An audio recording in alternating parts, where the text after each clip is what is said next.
stuff. But we are allegedly live anyway. Okay. So Michael's good. picture is not there. What's this? Yeah, pictures. Which pictures? Of Michael. Oh, Mihal's pictures. There we go. We're live. I can almost see him. Yeah. Now that's better. Oh, right. Happy days. Couldn't see Mihal. We're live anyway. So good morning, everybody, and welcome to today's stream. All right, 1 second. We have comments on one side, but they haven't gotten through yet. Maybe they're fresh comments. Anyway, if everybody can hear us, definitely send us a comment to make sure you can hear us and see us and stuff. But today, I suppose, between our channel that's all kind of live streamed together, we're going to be covering the topic that is cattle raiding in medieval Ireland. What was it called? Just go around doing my checks and stuff before you guys start to do anything important and stuff. Mihal, how are you keeping today? How are you doing? All good. I had cameras all over the place. I woke up. I fell asleep after work, and then I woke up in a panic. I thought, "Oh my God, it's about an hour away." I thought I'd missed the live again. I have a habit of doing that. So, oh Jesus Kat, Christ. who's probably Katzel is obviously on all our channels. She knows all about that. So yeah, I've missed many a live from doing it. So, just if ever I don't appear, obviously, just for the other new members, it's normally because I've fallen asleep. Poor Mihal. You're getting old now. We'll have to bring you back soon and just turn you off like. Shane, how are you keeping today? Is it 10 o'clock? Yeah. I suppose it is that time. I see. I normally pick the reason why I pick this time and drag the boys up all night. Is because I just get up around this time. You say it's about 6 a.m. in Japan right now. I'm living over in Japan, escaping the old housing crisis and stuff. So living out here in Japan for a wee bit, and it's about 6 a.m. here. So it's about 6 here. So this is about the time that it's about 10 o'clock for you guys, and I think over in America it's about 5 o'clock or so for you guys. So I normally pick around this time. Yeah. So I've been up since 6 o'clock this morning. Jesus. Because my daughter there was a bus leaving school very early, going down for a rugby blitz in Cork. So if I might well fall asleep. No, that's a meeting. I'm the same. Keep your voice up all night. Don't worry. It's fine. I don't mind. I've had my old man snooze now. I can stay awake till about 2 or 3 o'clock in the morning now. All right, that's grand. And Jim, how are you keeping? How is everything going for yourselves? I'm doing grand. Owen, how are you keeping tonight? You're a bit sleepy. Get up to much over the weekend. I'm wreck tired. I just say hello. Hi, Dennis. Nice to see you here. No, I'm fine. I just had a very, very long day and a long week.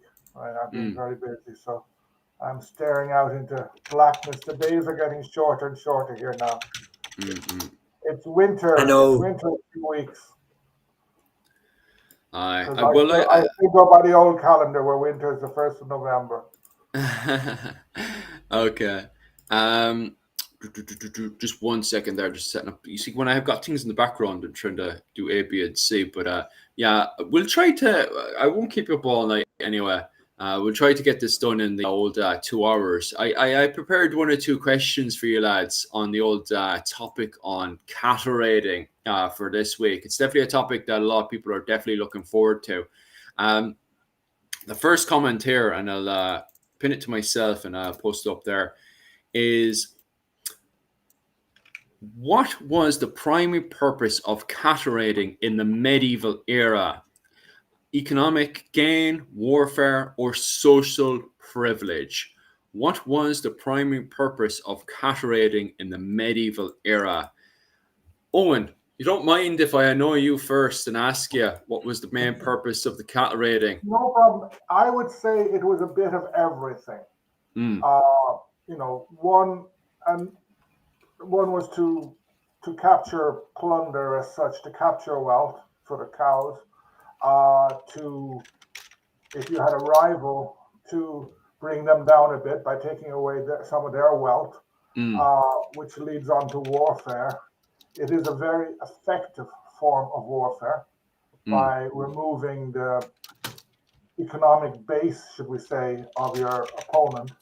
And then carrying out a raid is good for your prestige. It gives you a name if you're a small little person and you carry out a raid on someone very big and successful.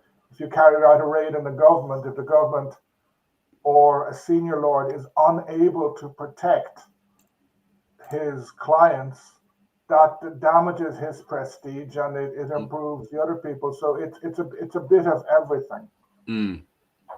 What I do like about cattle raiding, to be quite honest with you, is the lack of violence as well it brings. I know this as well. So far, statistically, the research that I have looked at, it seems to me compared to, and I don't want to talk ill about England and stuff, but when you look at private wars in England, the skirmish level and the death rate seems to be a lot higher than what we see in Ireland.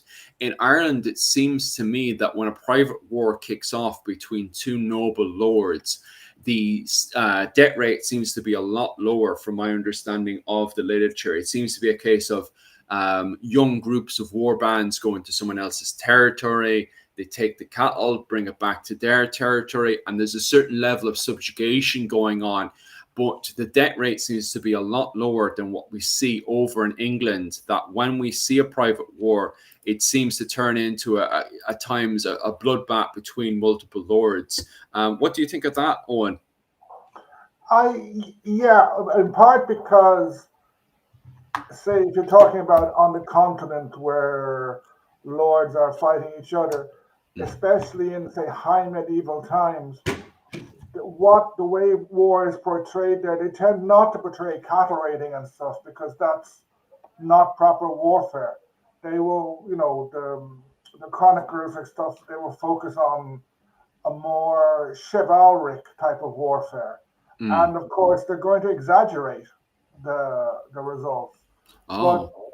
But so Lord Henry, whatever, he went out and with one blow he killed 7 people and then he killed another 100, which you find everywhere. But if you look at, there would have been small scale cattle raiding going on all over the place. And a lot of it, yes, was very, I won't say non-violent, but I will say very unviolent. Especially because in Ireland, population was lowish.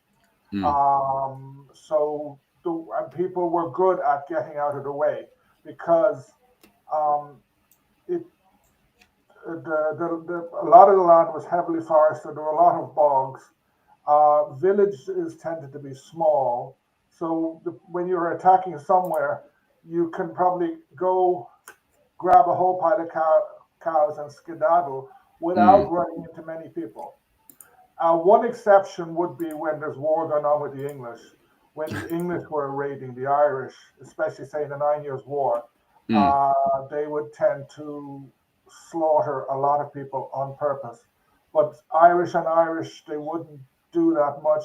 But I would say, like, if you look at Scotland, the border raiding there, the border reivers, I would say, again, it's just small numbers involved, so not many people getting killed. Yeah, it definitely does seem that way. Mihal, what's your interpretation on that question of what is the primary purpose of cattle raiding in medieval Ireland? What's your interpretation on that question? Yeah, so I agree on the statement that it can be unviolent, but I think we also need to distinguish the reason for whatever the reason is for the raid will also attribute the death toll and the violence used for it as well. I mean, what can be attributed to or be claimed to be a raid in sources such as the annals, a wider context needs to be put into place on why they're raiding. If you're raiding for the crack, basically, I actually just quickly diverge for a second. I always thought it's pronounced crack in or Crec in Munster.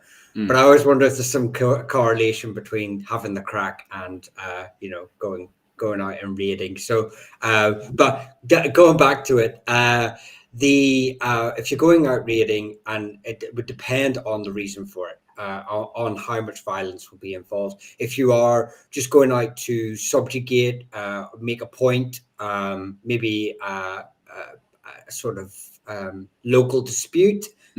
Sure, maybe unviolent, but if you're going out to dominate, to deal with problematic people, maybe someone who is a claimant to your titles, it may still be written down as a raid or something like that, but there's obviously going to be a different level of violence involved with that. So again, it just depends on the reason behind the raid, as well as which will attribute what is happening on the ground. Yeah, I do actually agree with you on that one, because I do notice when reading the Annals of Ulster and studying it from the perspective of the Viking Age, for example, that you do get eras, like everyone expects the Viking Age from 793 to around 1014 to be constantly high peak, high level of violence, but that's not actually the case. There's periods where you do have a raiding season and the violence doesn't seem to be that high, but then you've got other periods and seasons where violence seems to be very, very high, and people are looking to make statements. I think the key word you're using there is why. What's the purpose of that raid happening? Because maybe it's not always to subjugate. Maybe it really is to show force that, hey, you've been taking the piss out of me. For example, the relationship between the Southern Enel in the Kingdom of Meath and the Kingdom of Dublin. I have noticed that when the Kingdom of Dublin, the Vikings as people like to call them, when they take the piss out of the Kingdom of Meath, I have noticed that they go in purposely into Dublin to smash up Dublin to show, hey, look, if you take the piss out of me, I will wreck you up.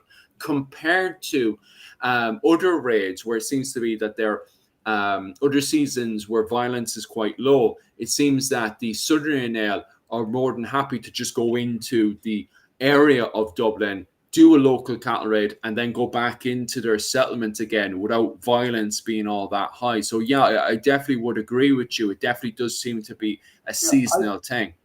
I think the purpose of the raid, the purpose of the attack is very, very important, because although the Gaelic Irish, the lords, etc., were very, very, very sensitive about honor, they were very snobs, and they looked down on bullocks or churls or whatever, there was actually a shortage of labor. So you needed people to plant your crops, to harvest your crops, to build your walls, to knit or sew your clothes, etc., etc. So it was rare for Gaelic Irish, when they're raiding someone, to be wanting to kill these people, because they were important. But if you look at France in the 100 Years' War, or rather England attacking France in the 100 Years' War, they had something. It's a French word which I'm going to butcher. It's a word for shiva. I can't remember what it is, but it's a specific type of raiding, of burning, of plundering. So when I think it's Henry IV, like in the campaign that ends up in Agincourt, sort of the English army. Oh, Henry V. Henry V. Okay, one of them. I got the right. They do blur into each other, Henry IV into Henry V. Yeah. Like the English army is, and sometimes they brought Gaelic Irish with them to do this. They're going out raiding the French countryside, and they're plundering. Oh, someone's actually corrected, given it the right spelling, but not. Unfortunately, they can't leave a voice message. Pronunciation. So this is a very damaging, a very violent type of plundering. I'm not an expert on the 100 Years' War, but I think they would have killed a lot of people when they were doing that. They basically laid waste to large parts of France. Whereas, I Go know ahead. that there's a manuscript written by a priest during the Hundred Years' War, and he mentions the Irish and the fact that their raiding habits, where the fact that they have captives over cattle as they're driving both out of townlands. And they were shocked by this sort of tactic that is being used in the Hundred Years' War. I can't remember. Oh, I can't get Lanacroft on my head, which is Scottish, not French. But I can't remember the manuscript. But they definitely weren't used to Irish style of warfare. But by this stage, obviously, the Hundred Years' War, you're kind of at the height of, like you said earlier, chivalry. It's a different type of warfare, whereas Ireland's not been feudalized so much.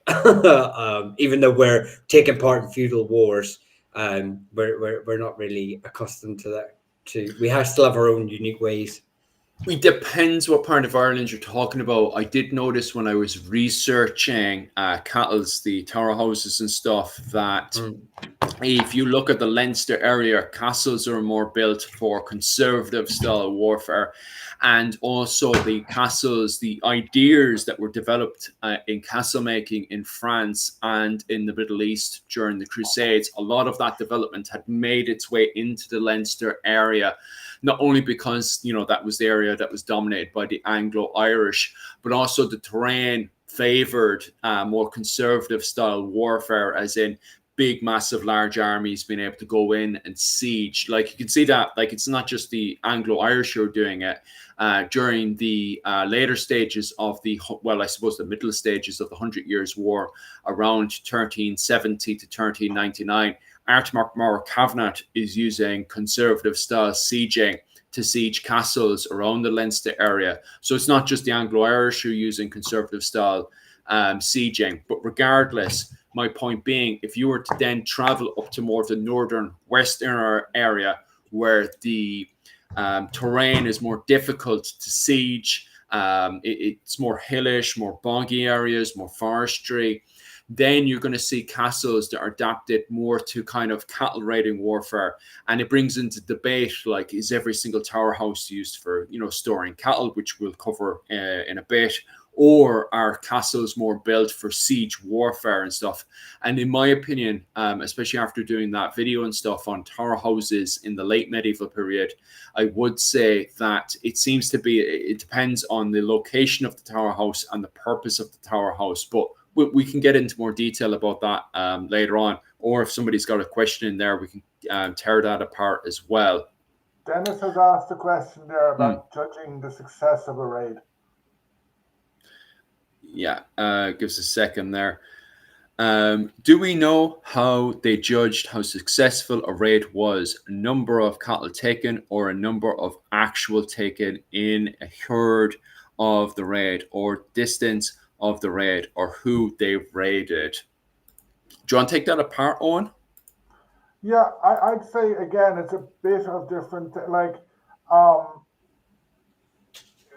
obviously, if you are a minor McCarthy and you down in Kerry or in Desmond as it was, and you do this big raid on the lands of the Earl of Desmond and come out back with 1,000 head of cattle,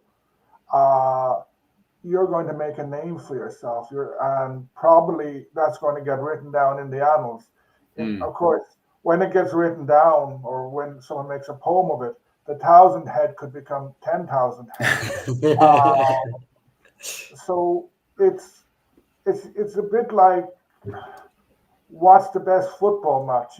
Sort of, some raids would have been much more successful, but nobody remembers them because it might have been two little lords against each other, or just that whatever got written down about these raids never survived, or nothing got written down about them. So it's a very hard question to answer properly, but I think a lot comes down to prestige, people talking about it, etc. And then, like, if you're a big lord, if you're one of the big McCarthys or an O'Brien, and you carry out a raid, you're going to have your poets writing nice poems about you. Mm. And Yeah. probably go ahead. No, I think you kind of hit the nail on the head, but it kind of goes back to our first point, or my first point that we kind of elaborated on what is the objective. So if you reach your objective, whether that's subjugating, whether Yeah, that's good point. then that's considered a successful raid. You could Brian Baru went to the north. He took hostages. He took cattle. But it took him 3 attempts. He had to do it 3 times. So you could say the first two, even though he had these victories, they weren't successful because I mean, they were successful in the fact that he came back with cattle and hostages, but they didn't achieve his objective. So I guess it's and your analogy of football is another great example in that you could play a Premier League team as a lower league team and beat them, but if it's just a friendly, it doesn't mean as much that if you beat someone Yeah, who's the same as your peer, who is maybe it's a cup final, so again, if you use those analogies to sort of get that interpretation of it sort of becomes a little bit clearer, I feel. So yeah. Mm. Like in I think 1598 or 1599, one of the sons of Fiach MacHugh O'Byrne, he raided Dublin City. Okay, at this stage, this part that he raided was outside Dublin City, but he reached the bawn of St. Patrick's Cathedral.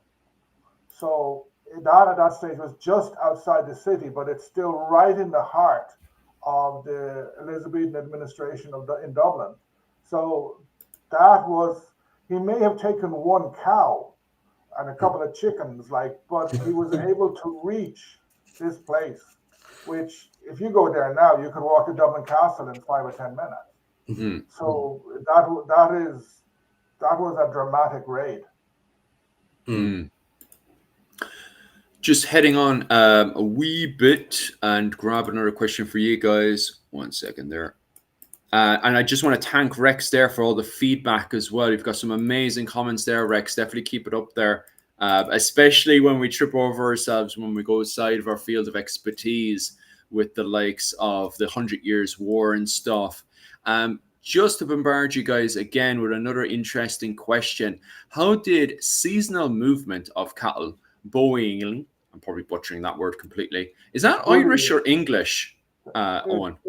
I think it comes from Irish, but the English used it became a word, bullying. It's Bullying. the movement of cattle.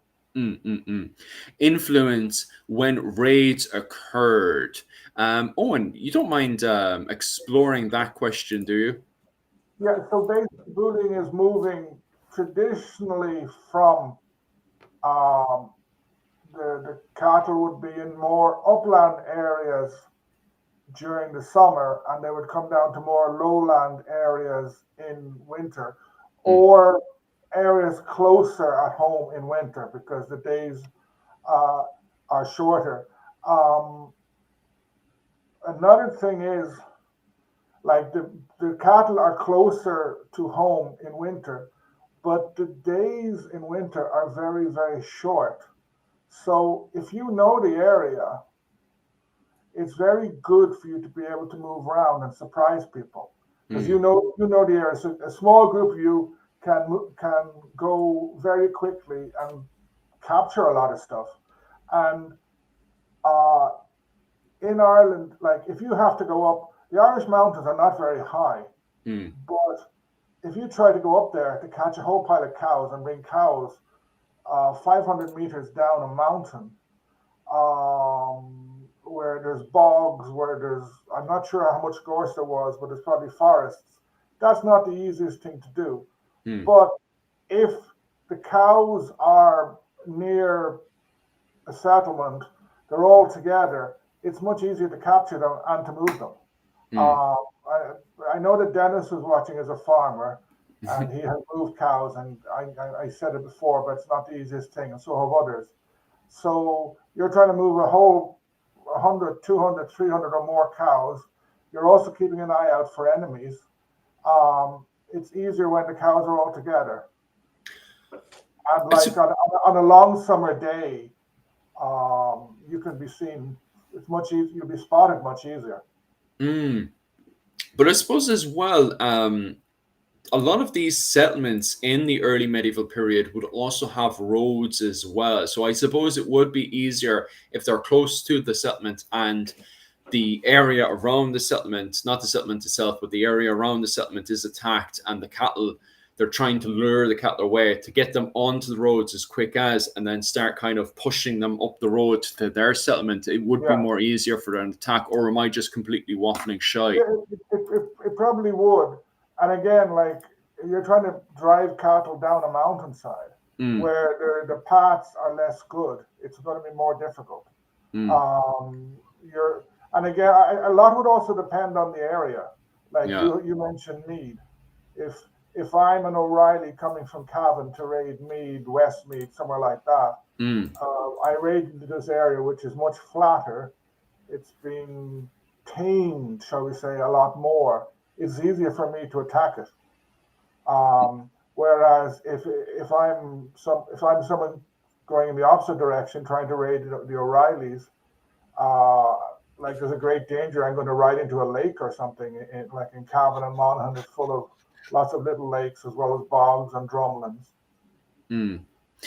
Just a question in from Era there. What's your opinion on medieval animals that were just let into Ireland? Era, are you talking about our, what was it called? Animals that were introduced from Britain into Ireland, or are you talking about other animals that were brought over?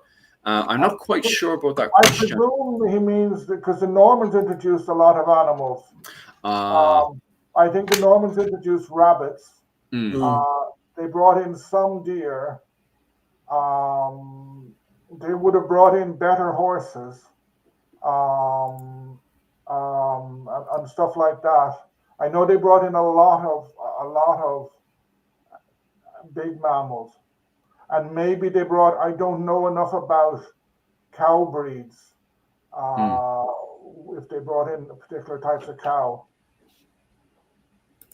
mm. Interesting. All right. And Mihal, what's your interpretation on how did the seasonal movement of cattle influence when raids occurred? What's your interpretation on that one? Do you find it would Yeah, be? it's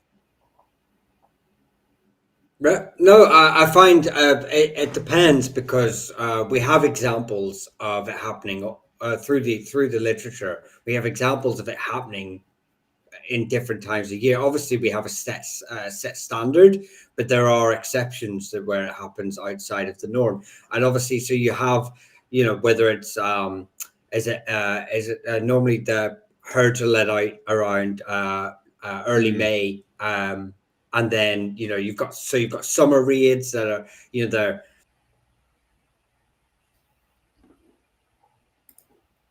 Oh, do we lose Mihal? I Oh, think Mihal slightly oh, froze there, and it can happen.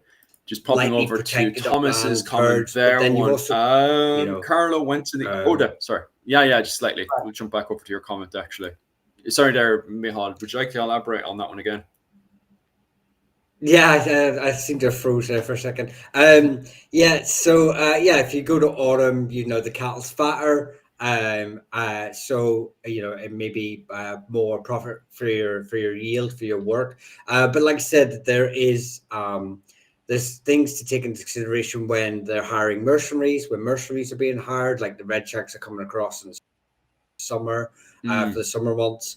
And then there's also you've got to take into consideration about who you're raiding. mm, Like if you're heading past, maybe you've got to go past friendly or enemy territory. That's going to impact how you bring them back, and therefore the logistics of moving the cattle. But like I said, we've also, I mean, there's records in 818 of 941 of cattle being herded across the ice of Loch Ness.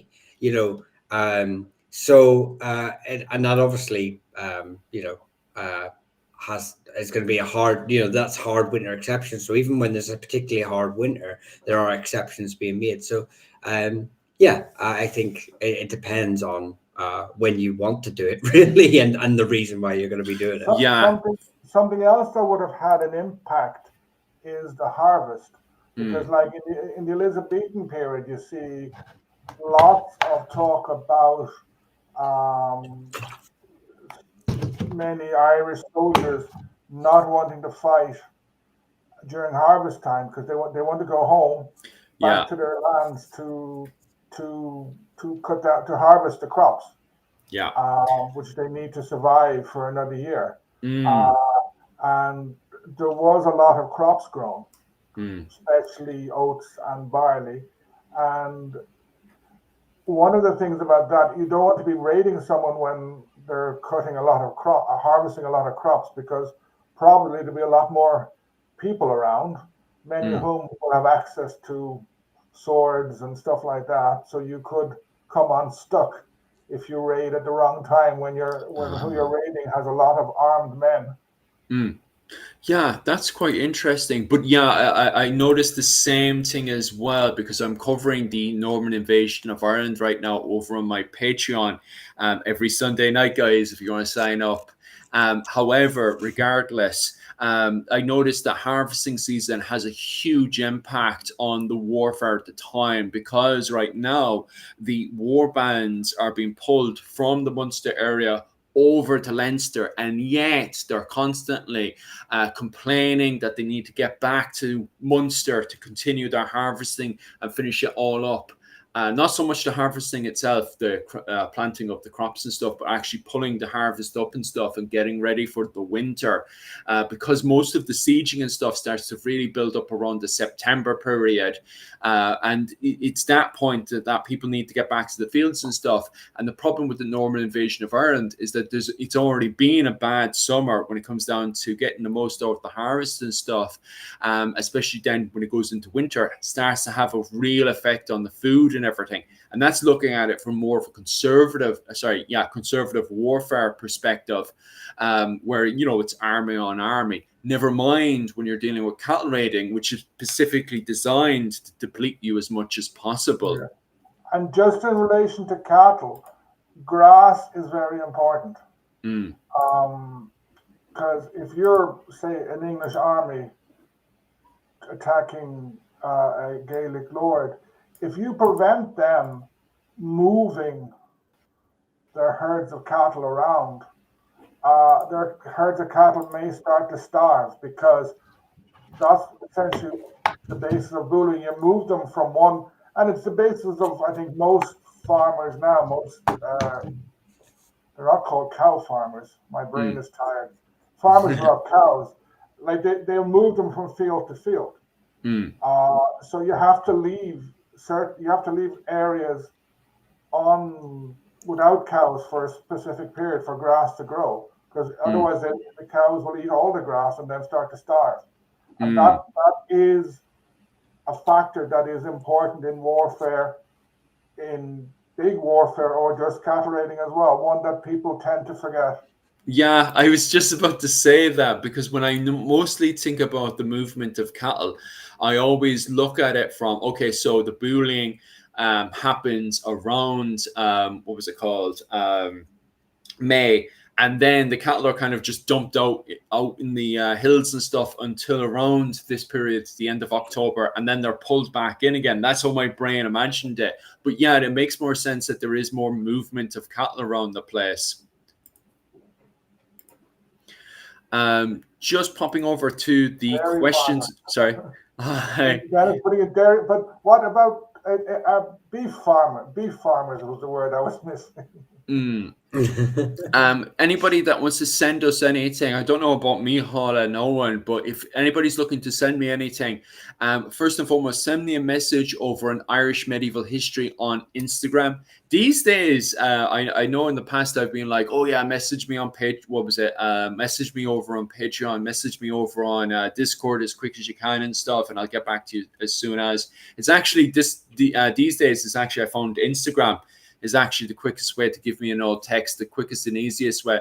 So if anybody wants to message me or anything, just head over to my Instagram, Irish Medieval History, if you want to send us a message or anything. I don't know about you guys, Michal and Owen. if you guys want to even want to be contacted after this show. I, I'm happy to, but I'm hard to get hold of. Like I just disappear for weeks on end. So you can send me whatever you want, but don't expect a quick reply. Just popping over to the next question for you guys. What role did young warriors play? I've got the Athenian here playing cattle raiding during the this period and stuff. I know in my own personal experience of reading about the cattle raiding and stuff that definitely when you read the likes of the Finn cycle and stuff, which is very much concentrated on young men such as not Finn McCool himself, but his the kid, the boys he's training and stuff, and also the likes of Cucullum and stuff. It's very orientated around young men. What's you guys' interpretation on that? I'll start off with Mihal when it comes down to this question and bully you for a bit. Mihal, what's your interpretation on the role that young warriors play during this period? I suppose that the short answer is that the prime movers, in many raids. I mean, I think timeline as well for from my interpretation, and I know the Fianna is something that is a more of a speciality for you, but from my interpretation, they're more early medieval, although the term, but the same people still exist doing it in later centuries. It's just the cohort sort of youthful retainers sort of remains across the years, but I would associate the Fianna with the sort of early medieval period. But basically, it's just seasonal bands of like landless young aristocrats, and eventually they become more what I've interpreted as more like horsemen and kern. From about the 14th century, 13th, 14th century. But, they're good. They're there primarily, if we just get past that bit, is they're young warriors that did the scouting, the striking, the driving of the herds, and they're doing it as well. It works as it sort of functions as a rite of passage, a route to status and like payment. So I think, the role is probably the most pivotal role. Without that need, that drive for young men to strive to earn status, to earn pay, to earn, it almost removes the largest pool of recruitment you would have for it anyway. So it almost null and voids it, because you're not going to get the old, the infirm, the really young to take part in it. So it's like the modern military today. Why do most people join the modern military today? It's because most young men want to go out and see the world, to experience something that they would never experience living on the streets of Belfast or Dublin. The case in point for the question is I think they're the prime movers of the raid. Yeah, that's quite interesting. All right. Owen, what's your interpretation of the role that the Fenian play, well, young war bands play during cattle raids?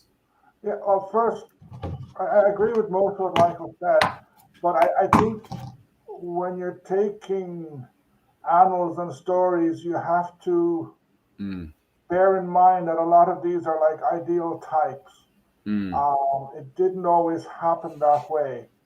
And I think undoubtedly a lot of young guys would have gone raiding, whether for their crack, whether to start making their name, whether to gain experience, or to gain, like, if you wanted to say get married and you needed money to settle down. Hopefully, if you go on a raid, you'll gain something. In relation to in the 16th century, there's a lot of the English write a lot about horse boys, sort of. So there were young boys, sort of, I don't know what age it would be, 12, 13, 14, 15, who would follow the Gaelic forces and sort of would mind their horses or even keep because if it was a very large movement by a Gaelic force, they would bring a large number of cattle with them. And sometimes these young guys are moving the cattle. So they would also have to play a role in defending. Because like there's two sides to cattle raiding. There's attacking and there's defending. And for example, if it's summer and the cows are all up the mountains, there would still be people up there. They would have to keep an eye out for wolves, for example, to keep an eye on the calves. I presume, and if it was dairy cattle, I don't know what the story was about milking the cows, but there would have been a lot of work for young men, and I presume young women, in looking after the cows as well as going raiding. If it wasn't a very important raid, I'm sure you would have got a huge number of volunteers. These guys, they want to start making a name for themselves. Yeah, it's quite interesting. All right.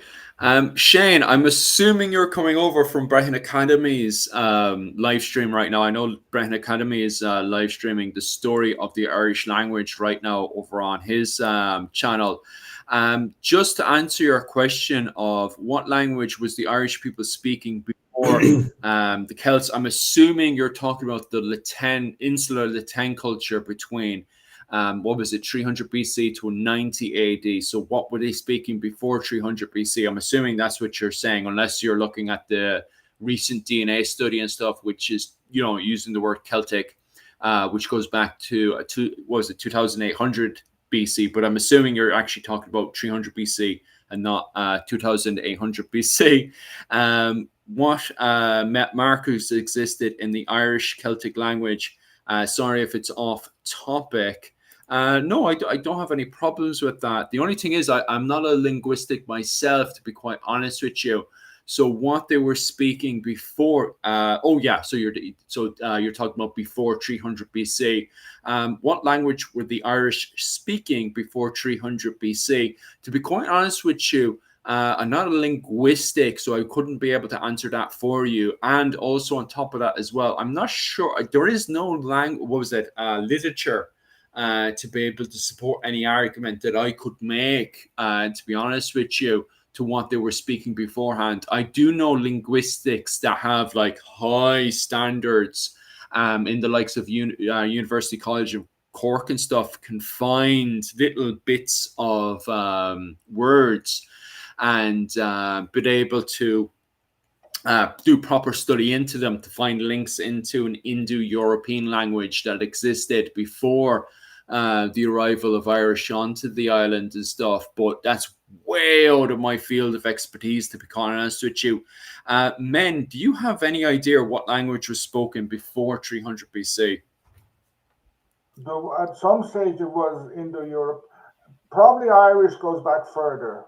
My feeling is 500, maybe 800 BC. But when Indo-European became Irish, I don't know. Again, that's way out of my field. And in the Bronze Age or Neolithic, I don't think we have any idea. Yeah. There are mysteries we don't know. Yeah, I do mean to get, because there's another doctor from Maynooth University. He was very, very active about 2 years ago, and I want to get in contact with him to see if he's jumping back onto YouTube again anytime soon. Is it David Sifter? Yeah, that's the one. He was very active on YouTube 2 years ago, and he's a professor of Old Irish, and he knows his Indo-European, but I would say he would not. He would say there's no way to answer that question. Yeah, because we have so little to work with. We are still. I was watching one of his videos from 2 years ago on YouTube, and he was saying that God, you put your fingers together and you pray that somehow somebody digs up a manuscript from around 300 BC. That would be absolutely magnificent, because you do get little segments of an idea that they are writing stuff down, but it's trying to find a complete manuscript or something would be absolutely amazing, because they have little what's it called? The women who do their little sewing and stuff, they have little things written by their husbands and stuff, like "get me a beer" and stuff. So it gives us an idea that they are writing stuff, especially around what was it, 90 AD and stuff. But we don't have. I haven't come across. There is no manuscript so far found. Hopefully, like one day in a bog somewhere, we can find an entire manuscript dated to around 90 AD Yeah. or something, or The even earlier earliest, than that. as far as I'm aware, the earliest writing in Ireland is from St. Patrick. Yeah, because I was about to say that because Liam has Old Irish, and the word, because obviously I'm assuming Old Irish is a modern word, and Old Irish is dated to around what was it, 550 to up to around 900 AD, isn't it? And then you start to go into Middle Yeah. Irish. It starts to blur into Middle Irish after that. So Old Irish isn't from 300 BC. But great questions. I really, really like your questions, guys. So no problems there with that one. Was the Young Warriors, the Young Fenians? Young Warriors is Ugluk, isn't it? Young Warriors is Ugluk in Irish. I'm assuming that the Ugluk could be used as lookouts, especially for more professional kerns, because I do actually agree with that one, actually, that you could actually use the Ugluk, depending on the situation and the scenario. I do agree with Jim that you could actually use the Young Warriors as lookouts, as the more veterans, depending on the scenario. Obviously, if the scenario is quite light, send in the Young Warriors and get them to the cattle raiding for you. But if it's a much more tighter scenario, where you've got more enemy to be dealing with and stuff, I would definitely have the Young Warriors on lookout and send in the current to get them out and over. But the only problem with that, obviously, is from my because that was more of my military mindset. From my medieval mindset of looking at manuscripts and stuff, I haven't come across any tactics being actually written down and documented, to be quite honest with you. Dr. Owen O'Neill, do you know any examples of tactics being written down from the kerns and stuff? Because to be honest with you, I don't know any examples of tactics being written down. There is stuff like in the Elizabethan Wars. There are some very interesting tactics. There's one that I find very interesting. It's after what's his name, Docra has landed in Lough and he basically has captured most of Inishowen, which is above Derry. And then Hugh O'Donnell attacks, and he attacks across not Lough Foyle, I think Lough Swilly. But his men, they all carry, I find this really interesting, they all carry hurdles as such. And they put them into the at this stage the loch is quite narrow. They put them there and they cross over. So they had this very interesting tactic of using these hurdles to cross over a water body that would have prevented the English from crossing over. Other stuff, again, this would be more defensive, is what was called plashing, whereby you have a forest and you get the plants, like you have the trees, and with using the trees, you tie them into each other, so you suddenly create an impenetrable barrier. And I'm fairly sure this must have been used as defensive, or if you're disappearing into the forest with a few cows and someone's chasing you, you could do it to stop them coming after you. Michal, I hate to be giving out to you there, but can you turn off your mic when you're typing away and stuff? Because Owen is trying to talk away there, and all I can hear is you going. Sorry about that, Owen. What was it called? An amazing question there has popped up there in the comments section.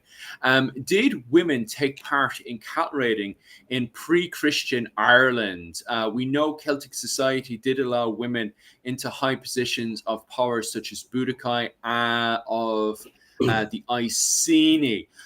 That's a quite good question, and there's a lot of layers in there definitely to take apart and stuff.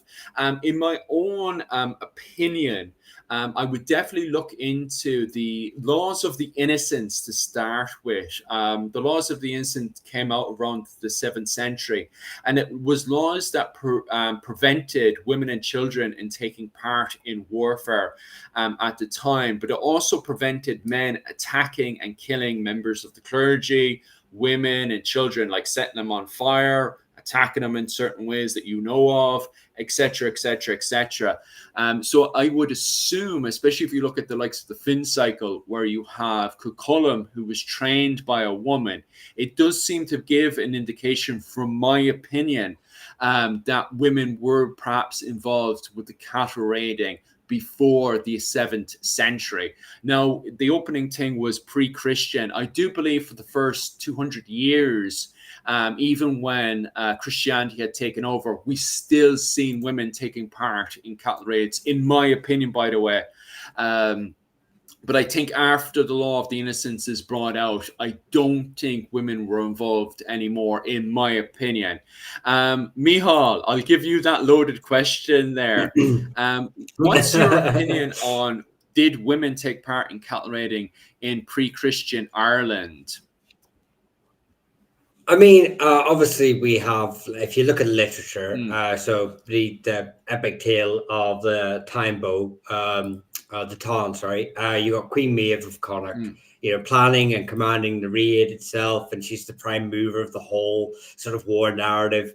And this is, the clearest attestation, shall we say, though it's a saga, obviously it's not actually chronicle. So you've got to take that into a bit of consideration, but it, like you've stated, like in law tracks, women are clearly had like economic stakes in cattle, especially if you sort of use early Irish Brehon law. But again, that's another sort of problematic thing to just sort of use that as fact for the statement.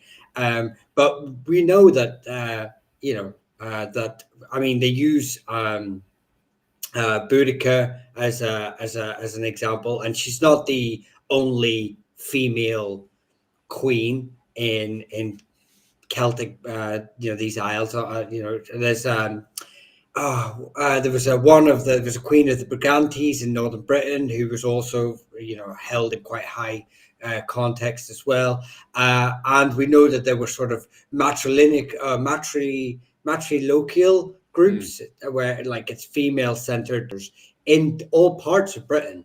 And that's not this whole link to the Picts, and that's a different subject. But I'm just saying, on these isles, especially on mainland Britain, there was female-centered king groups, and that was from a study this year, in fact. So, but it's from an old claim anyway. So I would say that it's likely that, especially in the politics side of it, that women would be drivers, movers, especially when you're marrying into family. She's bringing across her political acumen and stuff from her side of the word, and her grudges. If she's an Enale marrying into another, the southern Enale, she's maybe got a problem with Connacht. So I think. Oh, wait, it's like dip there. Do we have when you say take apart? It sort of depends. It just.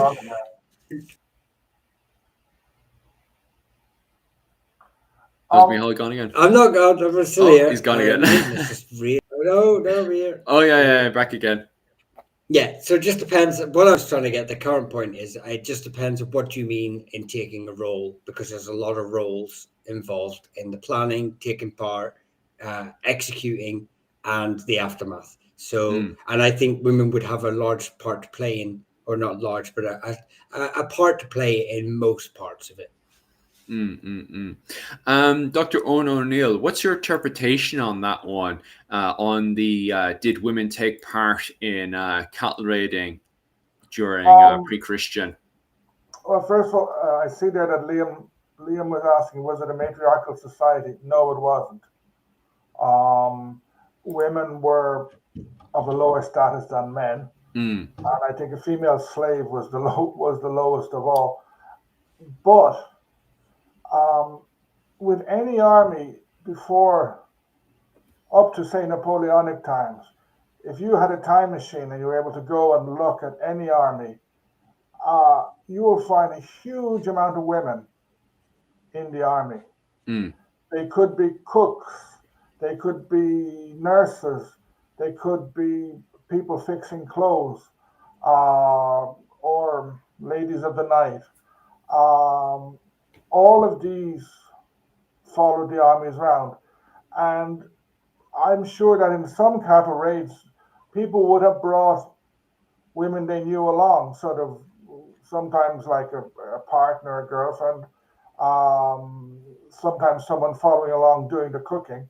If you look at the 9 Years' War, there are occasional women who are captured in battles, at the end of battles, and they were part of the Gaelic forces.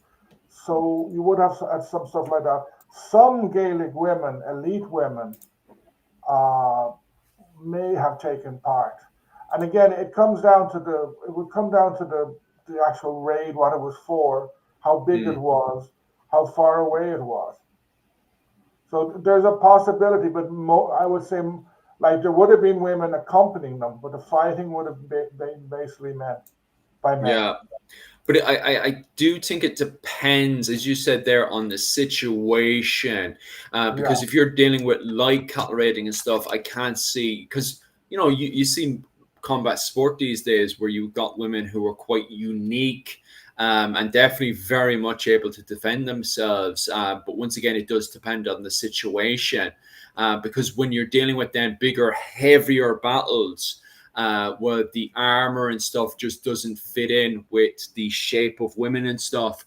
It can get much more difficult to see women popping up in the literature and stuff, both in not just in Ireland, by the way, during the later stages of the Viking Age, let's say around the 11th century.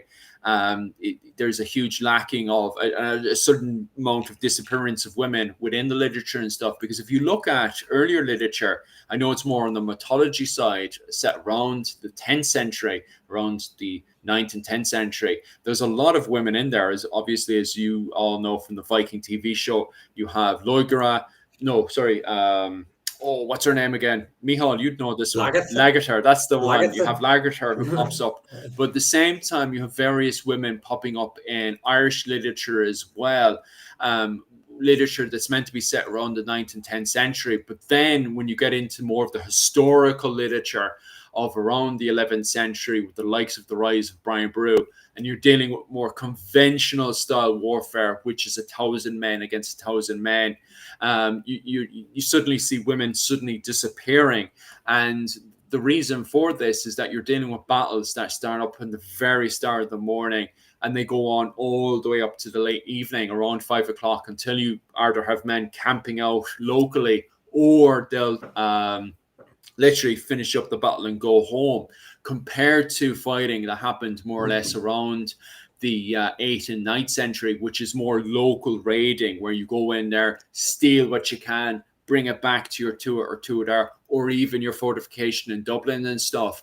That style of warfare definitely changes with the likes of the rise of Brian Boru and stuff. So I do, as Dr. O'Neill was saying, it depends on the situation and stuff, because and that's after the law of the innocents is put in place, where you do have women popping up in the mythology side of things. So even on top of that, mythology is mythology. You do have to question, is there any actual real literature where women are popping up as raiders and stuff? And I can't find any actual solid historical literature that points out that women did do raiding after the law of the innocents is brought out, and the law of the innocents is brought out around the 8th century.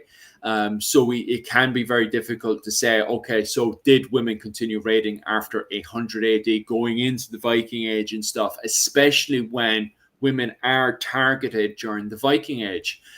From the start of the Viking Age onwards, women are targeted. And as Dr. Owen O'Neill has pointed out, and it's also in Fergus Kelly's A Guide to Early Irish Law that literally highlights that women are used as currency and stuff. So going into the Viking Age, women are targeted and they are attacked and they are sold into slavery in Dublin.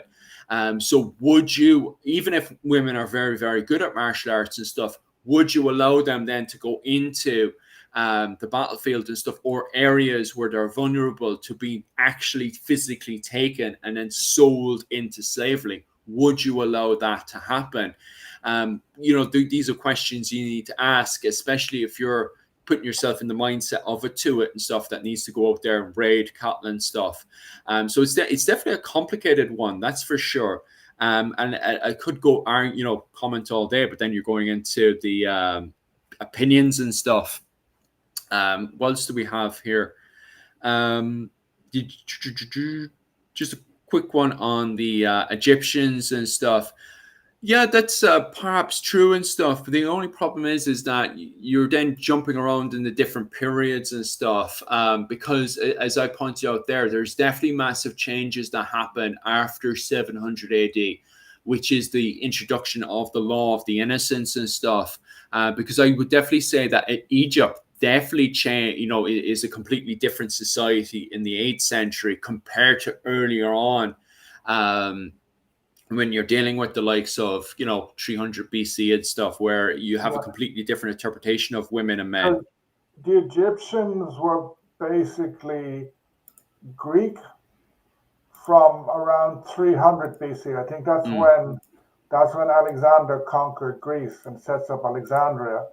And before that, for a couple of hundred years, maybe several hundred years, they were ruled by the Persians. So the Egyptian may have been matrilineal, but there's no real connection between Egyptian civilization and Irish and Gaelic civilization.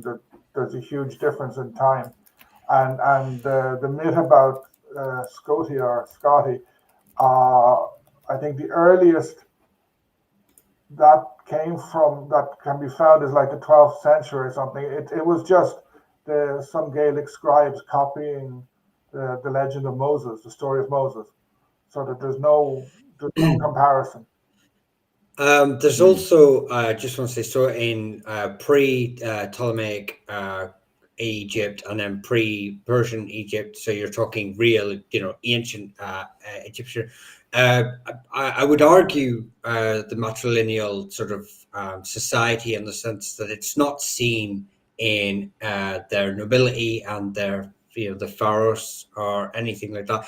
It's still a very patriarchal. Men are taking the role of leadership, using male line lineage for descent. Obviously, the first thing that obviously to spot this, you get to Tutankhamun, who's the 18th dynasty, and they're still 1,000 years away from the Ptolemaic dynasty. So you have all these 18 dynasties are linking themselves through maternal lines to the kingship or the pharaohship.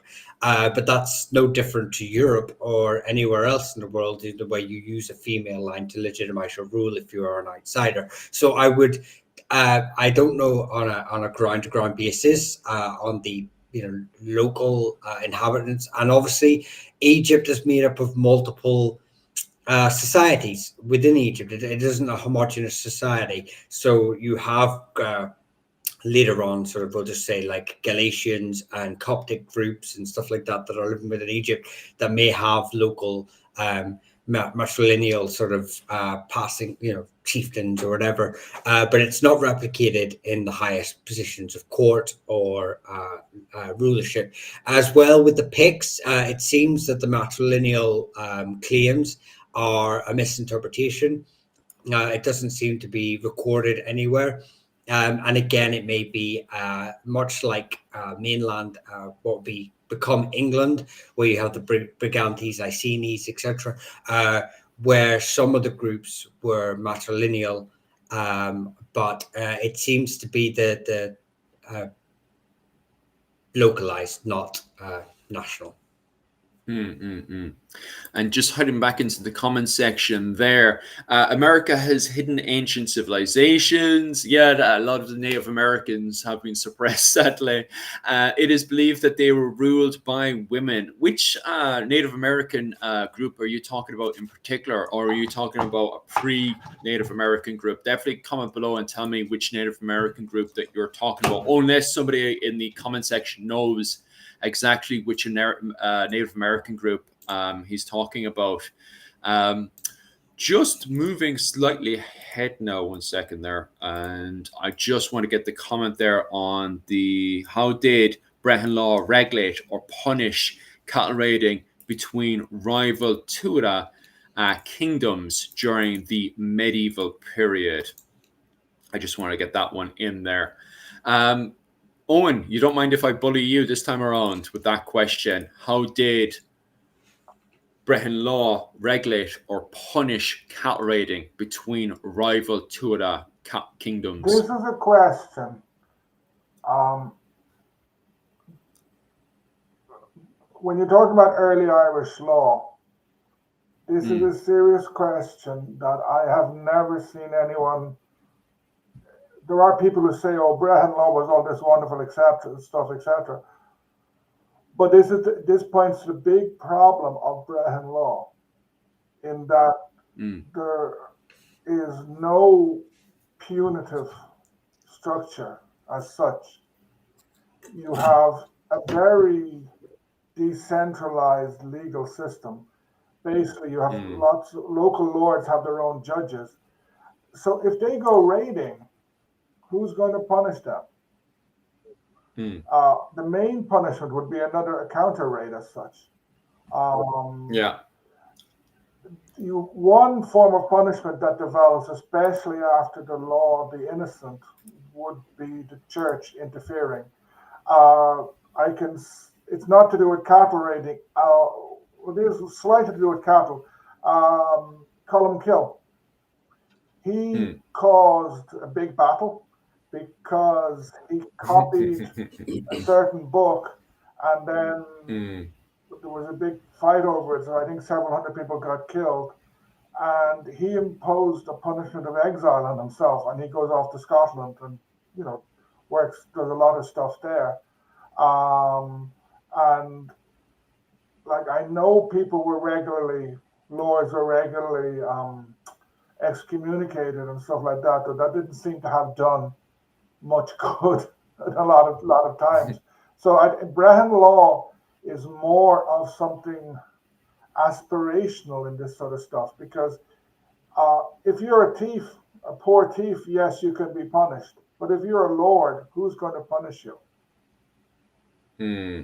But I always looked at cattle raiding as more of a huge culture thing, like it was encouraged, because I definitely get that idea from the Táin, to be quite honest with you. Reading that, in my opinion, it kind of gives me the interpretation that the Táin was there to encourage this sort of behavior, not discourage it. And when looking at and then reading the likes of Fergus Kelly's A Guide to Early Irish Law, I also then feel, it's the same again, that between reading the Táin and then looking at Fergus Kelly's A Guide to Early Irish Law, it gives me the interpretation that this behavior is encouraged and never discouraged within Irish society. That is kind of a banter, like, I steal your cattle this season, you steal my cattle next season, so on and so forth. I think the only time it's discouraged is when it starts, blood feuds start to get out of hand. Like I even think at first blood feuds are kind of encouraged as well, in a way that, it's a bit of a banter, you lose an eye, you lose a head. But then when it gets out of hand, then compensation starts to go, a bit wild between two Tuatha, in my opinion and my interpretation. Yeah, perhaps. I'm not sure if the Táin encourages cattle raiding, or if it was just so common or so usual that it was something that was carried on. Because I'm fairly sure that Brehon law has a punishment for theft, but cattle raiding doesn't come under that, because it's between different kin groups, between different power groups, if you like. And whereas Brehon law is more to do, a lot to do with status, to do with, um, sort of a high lord can impose punishments on lower people, but like when people are resisting punishment, when they're doing something, when they're attacking their enemy, who's going to punish them? Nobody. I think as well. You said like there's punishments for theft. But I mean, if you frame it, I guess it's like any lawyer who can frame what the crime is actually. What the law states the crime is and what they're sort of arguing. So if you're arguing there's laws for compensation. So if you use you're a king and you justify your claim that this is compensation for X, Y, and Z, they have insulted my honor, they have done whatever. So I didn't steal these cattle, I took them as compensation, which is well within your rights within Brehon law.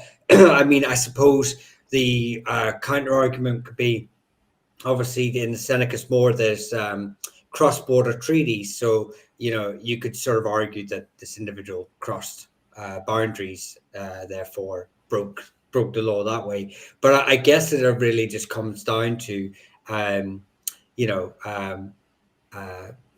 if you, like you said, Owen, about you local kings are sort of creating their own law. It's really just your law against my law. Your judge is saying that, my judge is saying this. Who's got the biggest stick to win the argument?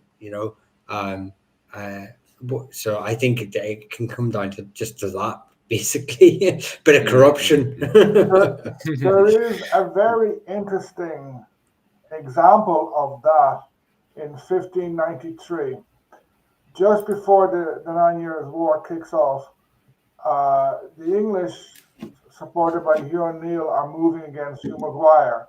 Hugh O'Neill is pretending to fight against Hugh Maguire, and he and Bagnall are advancing around, I think, different sides of Lough Erne against Maguire, and Hugh O'Neill raids Bagnall and captures 300 or 400 cows off him, and then like Bagnall complains, and Hugh O'Neill says, "Oh, these cows are yours. Oh, sorry, I must return them." And of course, he never does. You gotta love you, O'Neill, some character like. Just popping back over to the comment section there. To be honest with you, Jim, I didn't know Indian men were going over to America to set up tribes, to be quite honest with you. Never mind having women lead them. And just popping over to this one here. To be honest with you, the whole study of Native Americans are definitely out of my field of expertise, although I do find it very, very interesting. All right, so definitely keep your comments up there. Not just, because it's a very interesting topic, because it's amazing for my algorithm. So, if you guys want to chat away about did women lead Native American tribes, definitely work away there. I think this one's a very, very good comment.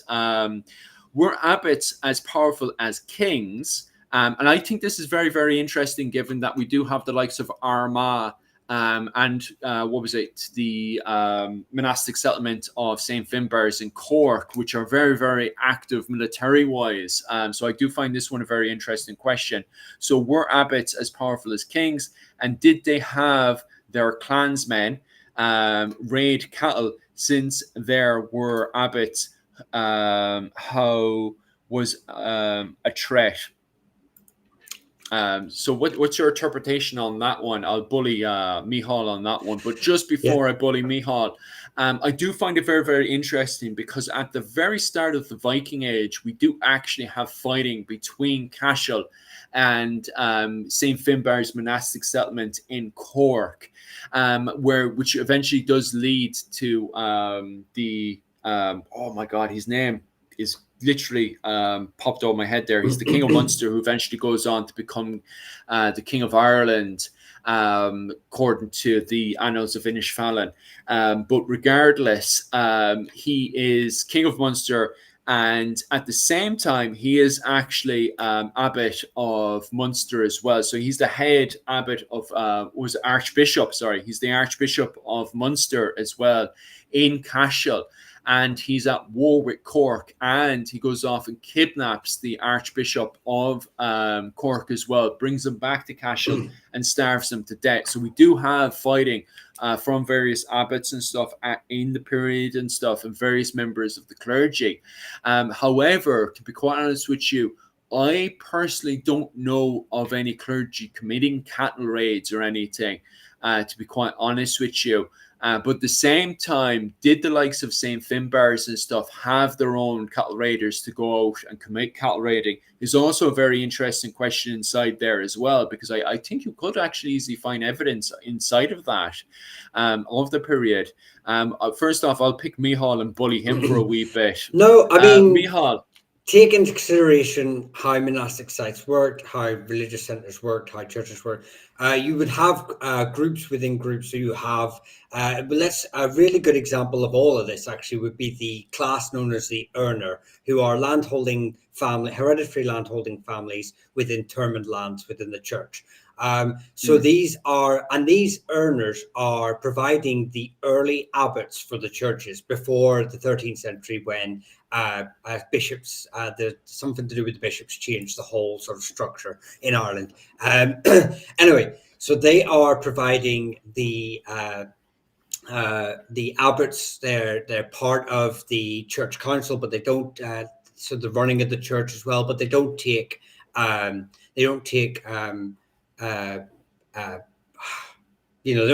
get tonsured, but they're not actually part of the official clergy. So they, but we know, in this monastic structure, in this clerical structure, you have a small substructure of basically a clan. And they are a clan. These earners are ruling several septs within there.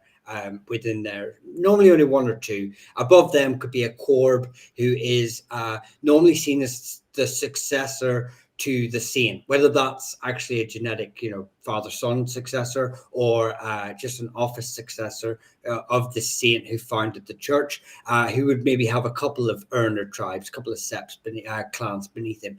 Anyway, so we see the structure exists. Now for the raiding, well, the McCarthys of Munster, whenever families sort of seen themselves pushed aside from mainland politics, main kingship politics, they would use the church, sometimes smaller branches, to build back up again.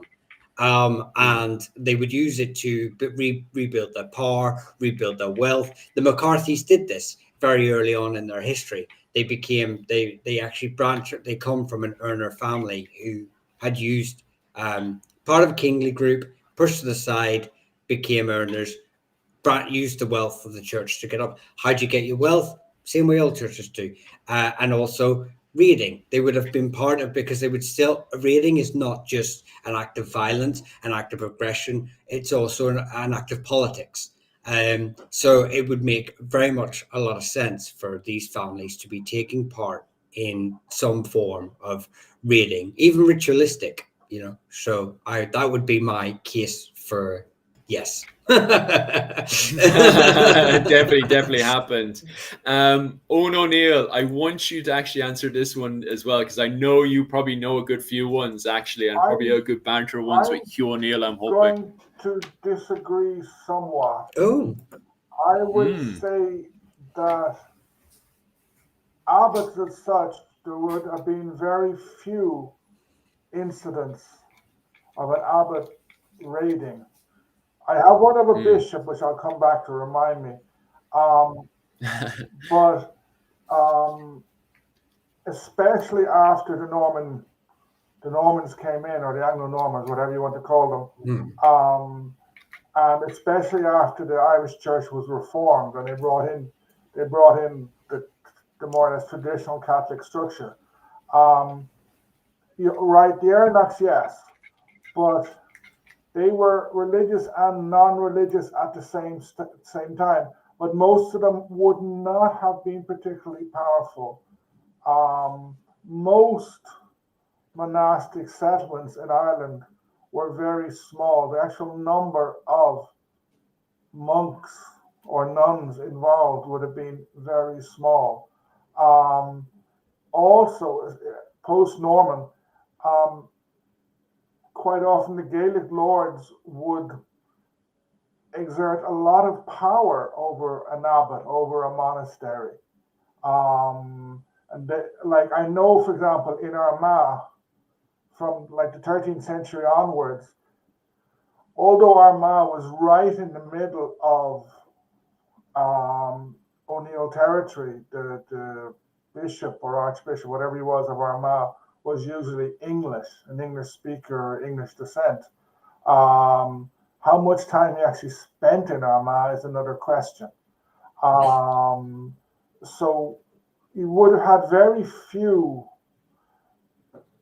abbots who were actively involved in raiding. Yes, many abbots would have been involved in politics because many would have been appointed, they've been brother of a king or something. But at the beginning of the 9 Years' War, there is a bishop and he goes to Spain and he comes back. He's trying to get Spanish aid, and he's actually killed in 1593 in a raid by some of Maguire's people on the English. He's on horseback attacking, so I'm fairly sure he must be the last Catholic bishop killed in a battle as such, because it looks like he did go in to fight. Other ones were killed, massacred, whatever. But this guy they were attacking the English, and he just got shot by accident. So I think that he was the last Catholic warrior bishop. Yeah, I mean, like I say, my point is more, like I said, before the bishop reformations. I can't remember the actual. I think it's in 1211 or something like that, where they restructured Ireland and the church and the monastic, and they actually got rid of. There's various restructuring. They bring Yeah, dioceses and stuff.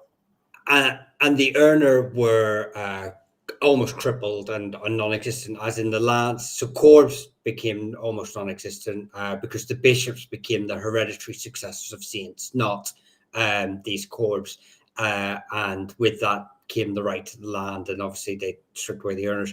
But and like you say, there's a lot of these Earner branches are normally, like the McCarthys, are cousins or brothers, close relations to the local nobility, royalty, because the church hold a lot of power, and they need that power to be within their sphere of influence.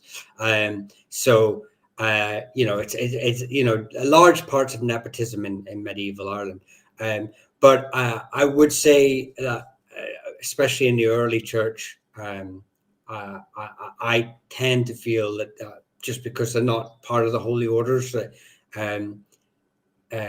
when he's asked the question of abbots, I'm taking it not as in a literal Norman abbot is there with a spear shifting cattle, but I do. I think my interpretation, just for maybe a bit more clarification, is that when someone says, "Are they involved in a cattle raid?" I'm not just looking at the individual out in the field, knee deep in cow dung, moving the cattle, but also the movement, the execution, like I said earlier, the planning, the execution, and the aftermath. Because I would consider that part of the entire cattle raid, rather than just the actual just going out and doing it for this. It's like being in a battle. You can claim to have fought in a battle if you're the RLC, Royal Logistics Corps, even though you never fired a weapon. You still produce the armor, you still produce whatever. So I think that's maybe where my interpretation comes from, of whether they took part. Just to clear that up. I actually think there was a Norman archbishop, from the time of William the Conqueror. It could even have been his brother or his cousin, etc., who took part in lots of battles. It's quite a bit outside my field, but I remember reading a book about the Battle of Hastings last year, and this guy was mentioned. I think he was quite a fierce guy. Yes, is that William? Did you say William of Hastings? Yeah, William the His Conqueror, half brother. something Yeah, like William the that. Conqueror. Yes, I've read the yeah, he I wasn't I read stuff a long time ago. He was not loved in the church at all because he was a soldier put into that position. He wasn't a priest. I don't even think he was a Catholic or a Christian. He was just a down brute force soldier, and William just kind of goes, I need you in there because I trust you to Yeah. sort that out. So they put a soldier in a church position, and yeah, he still acted like a soldier. And like you also have the night orders, the knightly orders, the Oh knights, yeah. the Knights Hospitaller, the Templars, the Teutonic Knights, I think, in the north, the Knights of Avis, and the other ones in Spain and Portugal. Most of those were theoretically clergy, I think, and they were fighting, and I'm sure in the Crusades they were doing. Well, I'm not sure if they were doing. They were doing raiding anyway. In Iberia, they would have been doing raiding, and in the various crusades, whether like in France or in Eastern Europe, I'm sure they were doing raiding as well.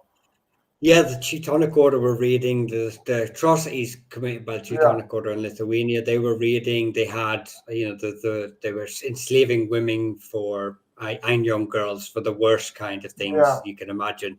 So yeah, I mean, we can see that how politics and religion sort of obviously overlap and violence. Lovely.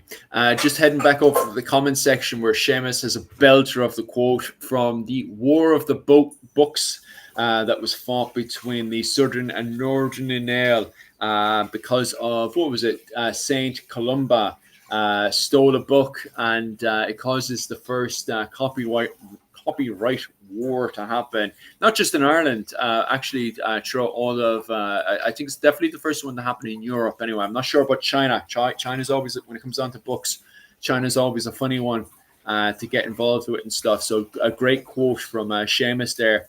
Another brilliant question from Davey. Cattle is wealth. Sure, even today, never ask a farmer how many cows they have, as you're pretty much asking how much money they are making.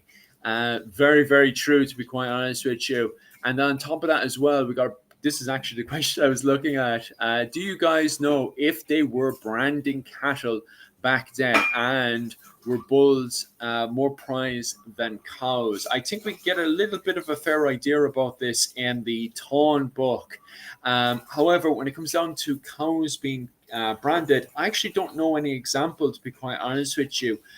Dr. Owen O'Neill, I, do you know anything about branding? I have a feeling they weren't branded because uh, if you look at the numbers, the sheer numbers of cattle, you're talking about thousands and thousands and thousands of cattle. The effort to brand them is a lot. Whereas you had these large herds, they moved around, and if you lost a few, you could gain a few back. So was there a point in branding? Sort of, I don't even know, like, because in Ireland now, okay, all cows have those things in their ears, those marks. Mhm. Sheep, the farmers paint them, but 200 years ago were Irish cattle branded? I don't think it's ever been a tradition here. Yeah. I definitely agree with you. Michal, is there anything you want to elaborate on that one? Or because when it comes down to where Bull is prized, I would definitely say read the book, The Tawn. Brilliant, absolutely amazing book. Definitely, if you're into Irish medieval history, this should be the number one book to read. But it definitely gives you an idea that definitely bulls are prized in Ireland. That's for sure.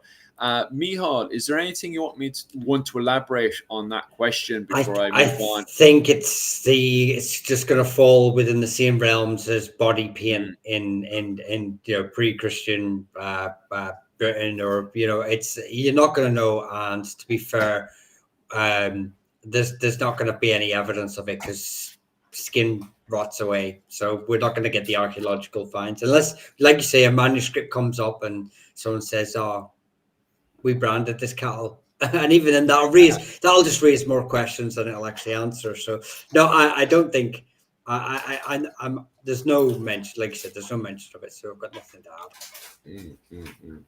Yeah, I definitely would agree on that one. For anyone who's jumping on right now, thanks very much, guys, for jumping on there. If today we're going to be talking about cattle raiding in medieval Ireland. So if you have any questions on cattle raiding on medieval Ireland, especially in the last half an hour or so, definitely chuck them below, and we will answer them in due cause as I slowly make my way through them. Unless Michal and Owen wants to grab any comments out, there's one answer there before we finish not, up. It's not about cattle raiding. David Jones asked a question about a priest who fought Cromwell forces. There are a few.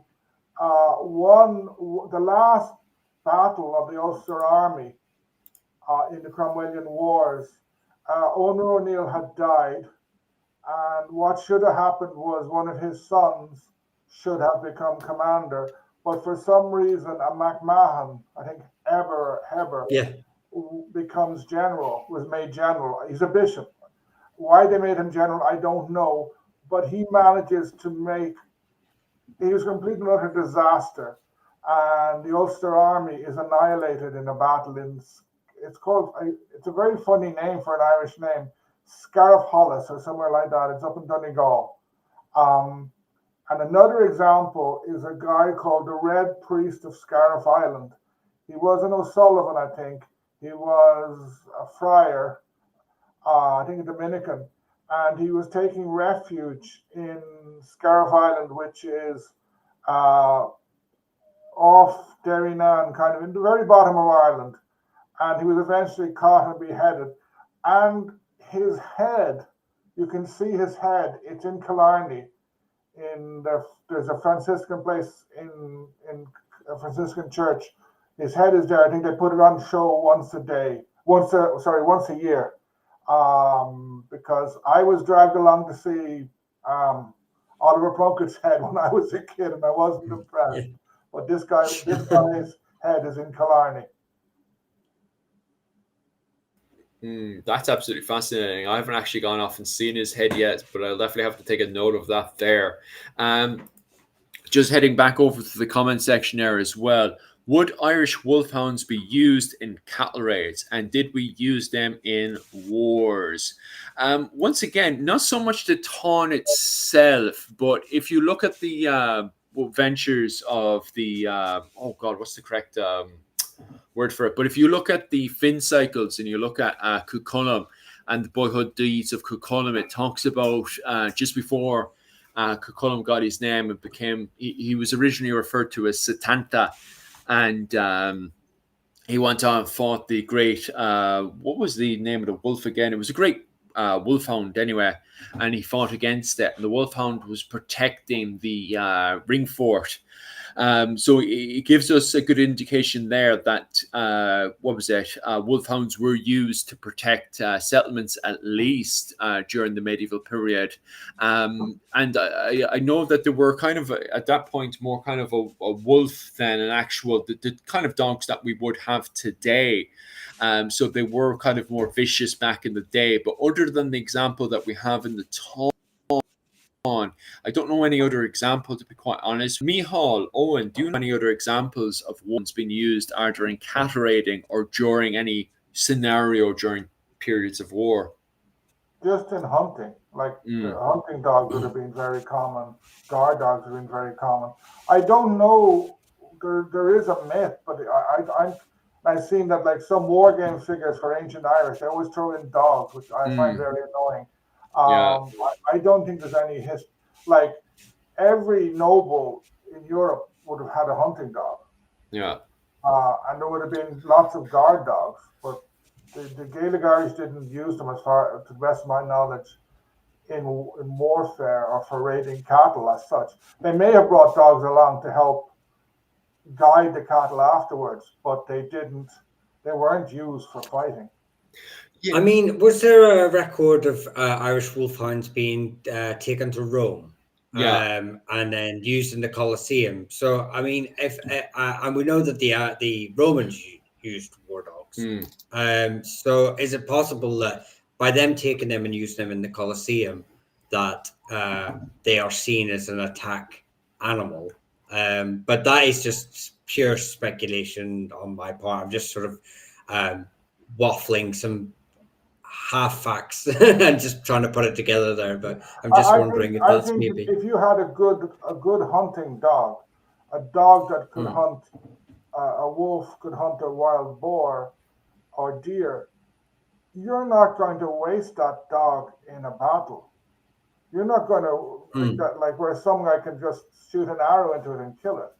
mm. It's something that's expensive. You probably trained it a lot, sort of um, like work. There's I think working dogs are now dying out on farms. Hmm. Um, but like they have their uses, but war wouldn't really be one of them because you can kill them easy enough. Like Yeah. if you're hunting down runaway slaves or stuff like that to a certain extent, but dogs on a battlefield, not really. So maybe we could say that hunting dogs were used in cattle raids, but on the other side, maybe to try and track down their cattle, Yeah, like try yeah, and chase them down. So they are using the cattle raid as a whole, but not in the actual raiding. yeah, yeah, Yeah, yeah. because they could even be used defensively, but I couldn't imagine them being a part of the raid itself. And when I say defensively, I mean just to kind of discourage actual raiders from coming in and stuff. At some stage, obviously, professionals perhaps went in there and, just went around the dog, to be honest with you, depending on the scenario and stuff. But, yeah, I don't know. And the lads don't really know any examples of dogs actually being used. And Dr. Owen O'Neill is right there. You do, if you're looking at the likes of media, video games, and even miniature games and stuff, you often see dogs being portrayed as, being able to be sent out and attack formations and stuff. But yet, I haven't come across any example in both Ireland and in the continent of dogs being used to attack and undermine a formation of men. I just haven't come across any example of that. Your imagination could go wild on that, but I just haven't found an example of it actually happening. Just continuing the conversation as we just are going into the last 20 minutes or so. So definitely get your comments in below. Any questions you have on cattle raiding, definitely chuck it in there. Just comment there on books. Just to highlight the books that I've been using for researching today. A Guide to Early Irish Law by Fergus Kelly. And also, if you're going to start getting into Fergus Kelly books, I would definitely say, let me just switch the style of this one so you can get a better look. Actually, that's even worse. No, that's even worse again. Yeah, there we go. Fergus Kelly's An Early Irish Farming. Definitely a book to get for this subject today. And also, The Tawn is definitely a book I would definitely encourage people to get. It's more on the mythology side of things, so definitely take that on board. But when it comes down to a great cattle raid and stuff, definitely a book I would advise to get. Mihal and Owen, what books would you advise when it comes down to cattle raiding and stuff? I know Owen's probably got more. So I will just say that if you're looking, just on the case in point of any references to war dogs and stuff like that, is to head across to celt.ucc to look at the primary sources like the Mm. annals and stuff, where you can have a look and sort of put in, actually look what's being said about the raids and who's taking part at the time. So you've already mentioned the books I used anyway. So. Mm. Yeah, I would Yeah, definitely say that that when it comes down to, that sorry. that source is an amazing source. It's like one of the best things about the internet in Ireland today because you have Mm. so much there in one place. Translate most is translated, not everything, but it's an amazing source. And like sort of you can jump. Okay, a lot of the translations are somewhat problematic, but you have access if you want to the original So it's a great source. Another book I like is Matthew Stout's book on early medieval Ireland, basically from St. Patrick up to just before the Norman invasion. That's a very good book. It's a very, very good introduction to that period of Irish history. For sure. Just heading back into the comment section again. What role did mythology figures like Queen Maeve and Cuchulainn play in famous cattle raiding stories?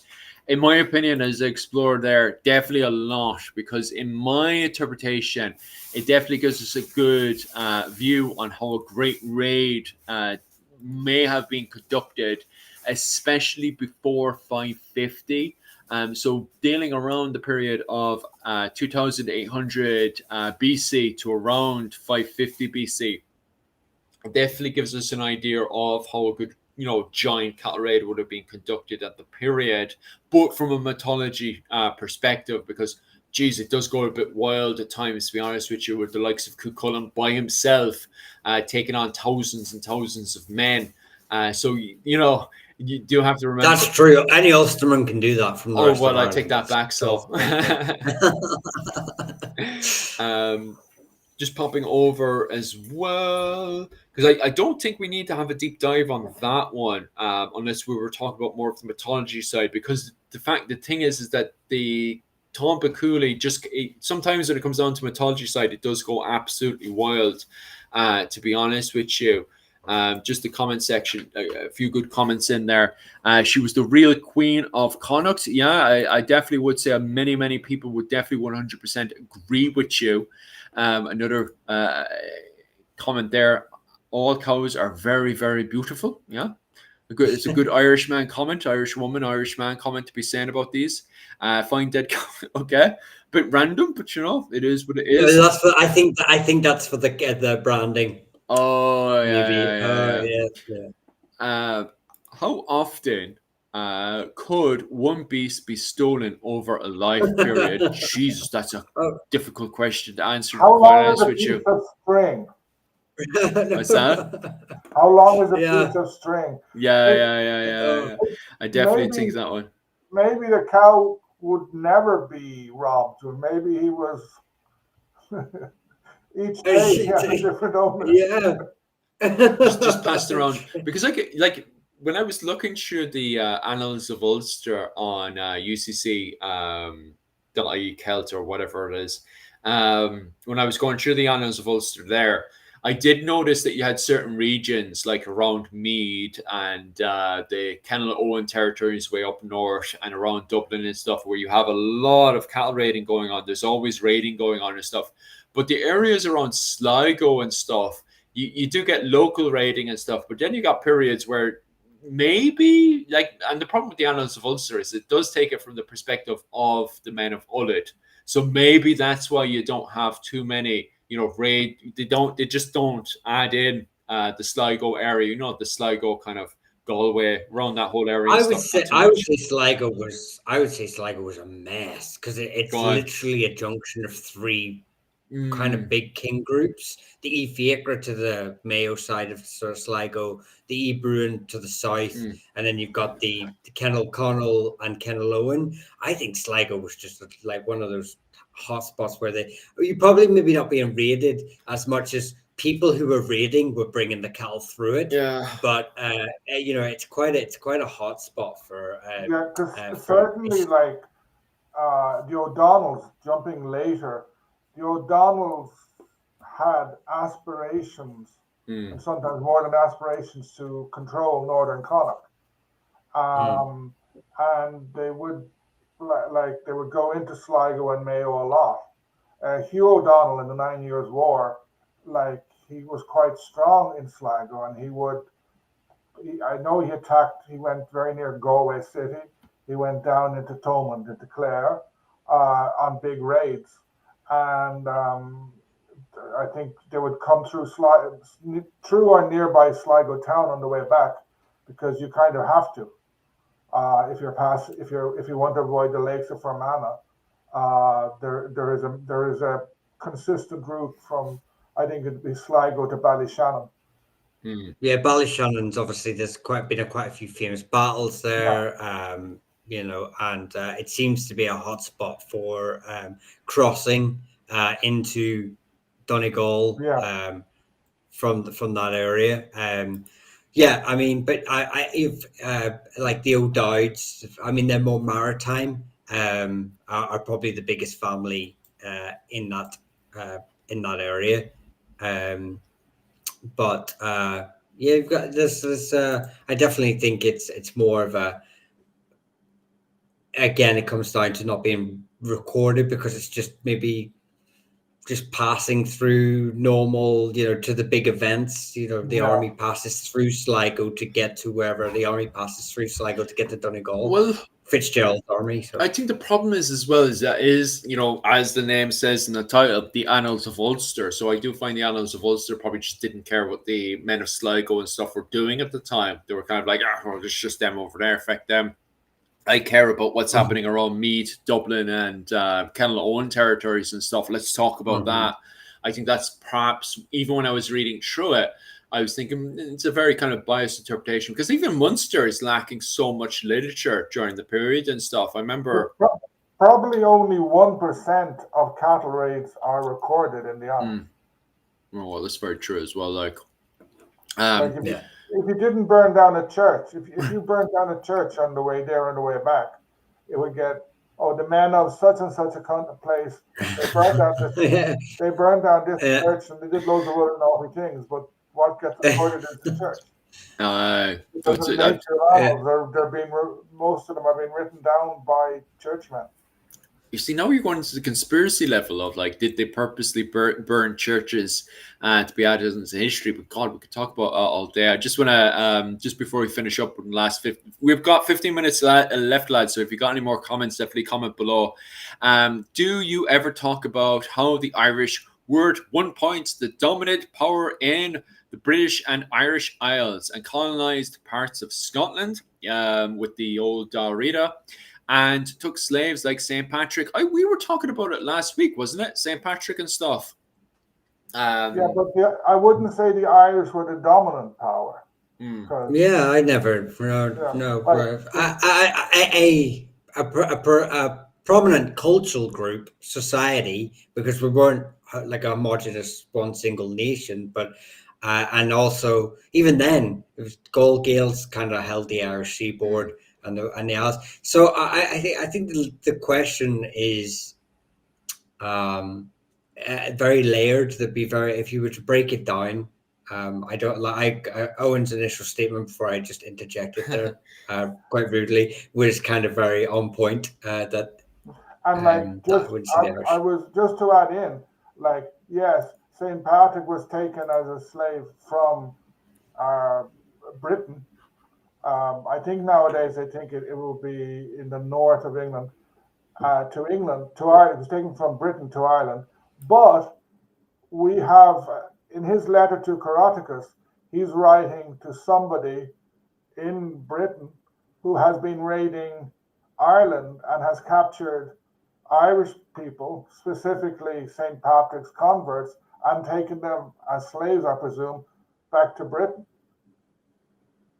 Mm, yeah. Like, it gives us a fair idea between the letters and stuff and archaeological evidence and the further coming of more archaeological evidence into Ireland that perhaps during the period of St. Patrick and stuff, that there was a very powerful war band, which may have been the original Nail kicking about the modern day areas of like Donegal, or moving around the Tara area and stuff. There may be perhaps evidence that there was a war band kicking around there that may have been the original Nile of the Nine Hostages war band, but we have very, very little evidence of this very, very powerful war band that was kicking around that region. Like myself and Shane Kent literally talk fantasy talk all the time about Nile of the Nine Hostages. What was he like? What was his war band like?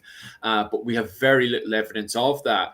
So to turn around and say, make the argument of, the dominant power at the time of St. Patrick is difficult because we can't even find out what the war band of well, did 9 of the 9 hostages even existed? Because even that topic starts a whole load of arguments. Never mind how powerful was the warband, how large was the warband, how powerful was the warband in Britain, never mind in Ireland itself.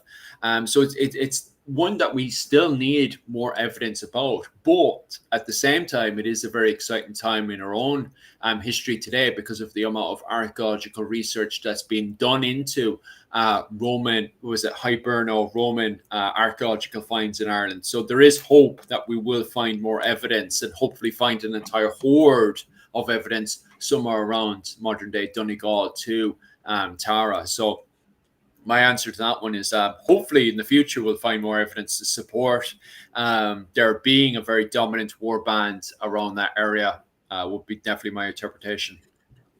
I will just quickly say that someone said that St. Patrick was Welsh. I would point you towards Dr. Raoul McLaughlin on YouTube. Does a really good lecture on St. Patrick and his origins. And it, like Owen has said already, it seems most of the evidence kind of points towards what is modern day England, Northern England. Any other questions? Raoul McLaughlin.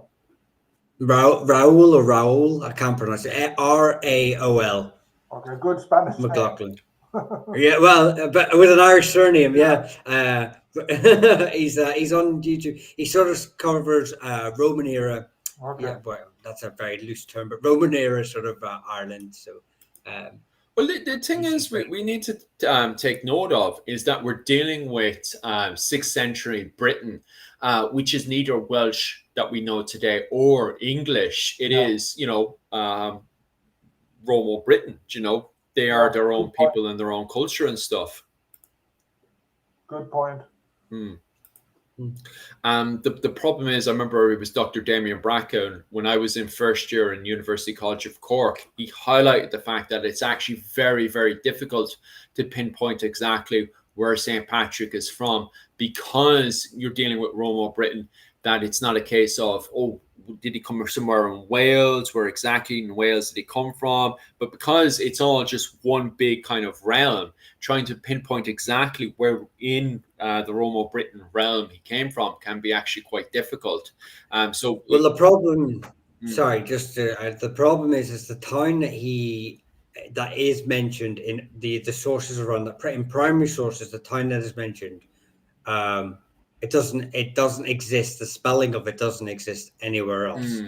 And that has led to the confusion of where he's from. But Dr. Raoul McLaughlin has basically said that based on the vernacular and other sort of evidence of the word, it leads to a location that was already propagated to be one of the sites, because we've narrowed it down to Ravenstone, St. David's, and somewhere in northern England. So Scotland, Wales, and England, but the English location with phonetics and other sort of scholarly sort of sites with this primary word tends to lead towards what is now Northern England.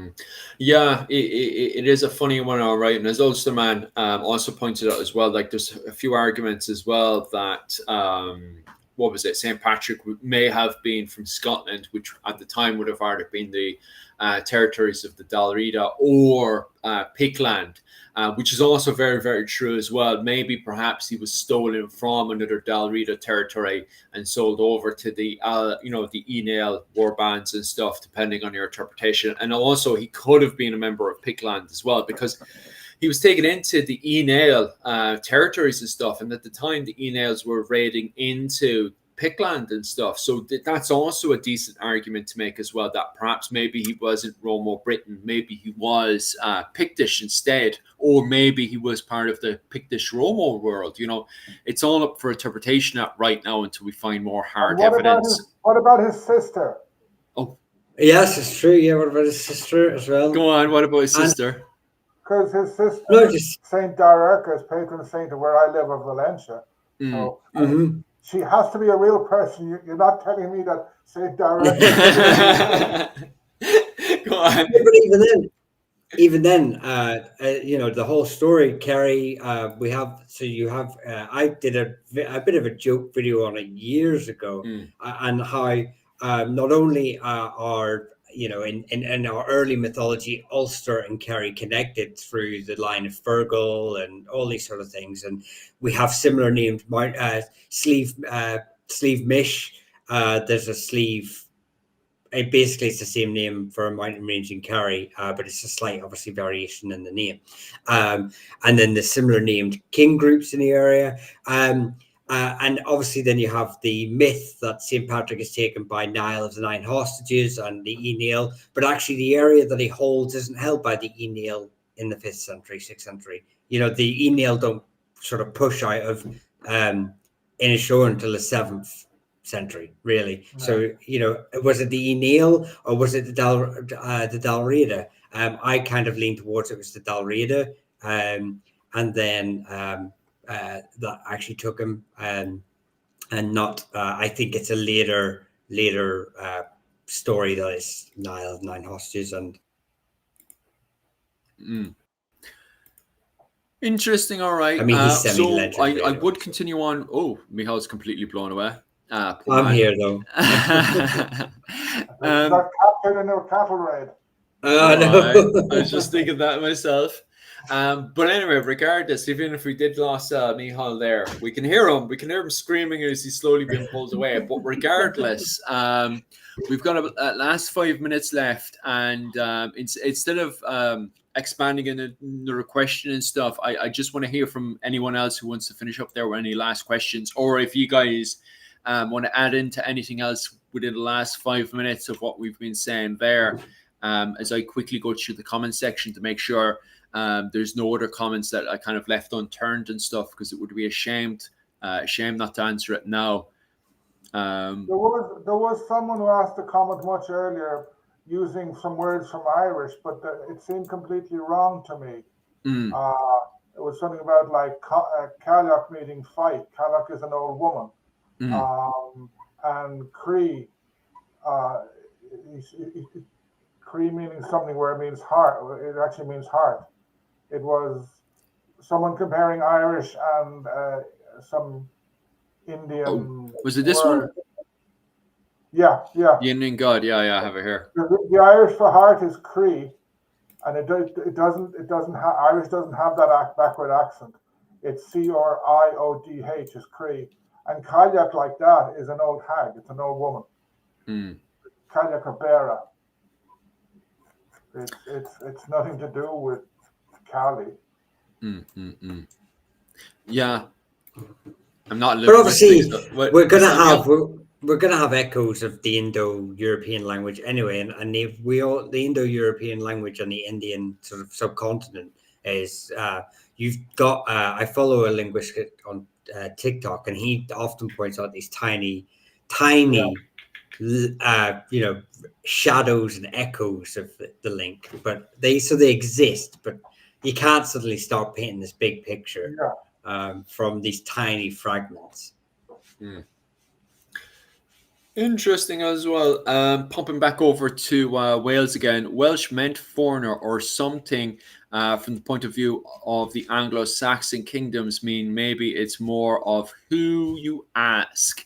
I definitely would agree with that one, that as the Anglo-Saxons slowly dominate the areas of modern-day England and push the native people to the side, to the fringes of society in Wales, that Welsh is, from the Anglo perspective, a play on words of foreigner. So I definitely would agree on that one. And once again, depends on who you ask, because there is different words. If I'm not mistaken, there is different words for Welsh and Anglo-Saxon in the Irish language as well, isn't there? Especially going into, weirdly enough, the late medieval period and stuff, where the English is still referred to as Saxon, aren't they?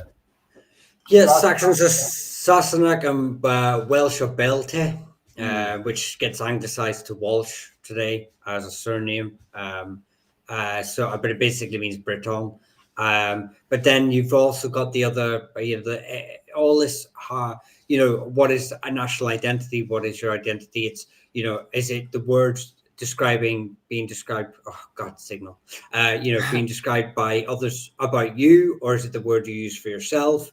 And that argument bleeds into other groups, societies in Ireland, like the Cruithne, and the Gael and all this sort of thing. So I do believe if you look at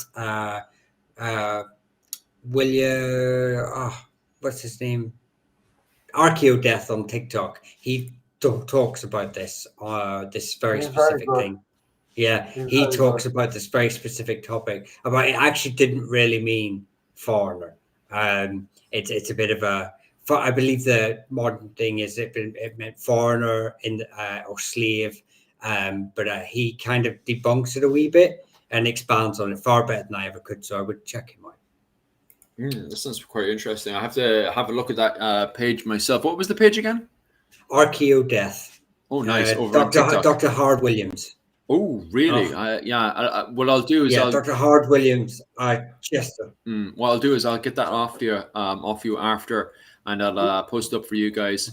The Irish word for Irish, which at the moment is Éireannach, only dates from the 1620s. 1620s. Oh, okay. Yeah. Before that, you had a word for Sasana. You had a word Gaul and Gaelic. So there was a word in English for Irish before a word in Irish for Irish. That's interesting. The Irish word for Irish, meaning whatever the descent, only emerges after the downfall, the political defeat of Gaelic Ireland. That's interesting.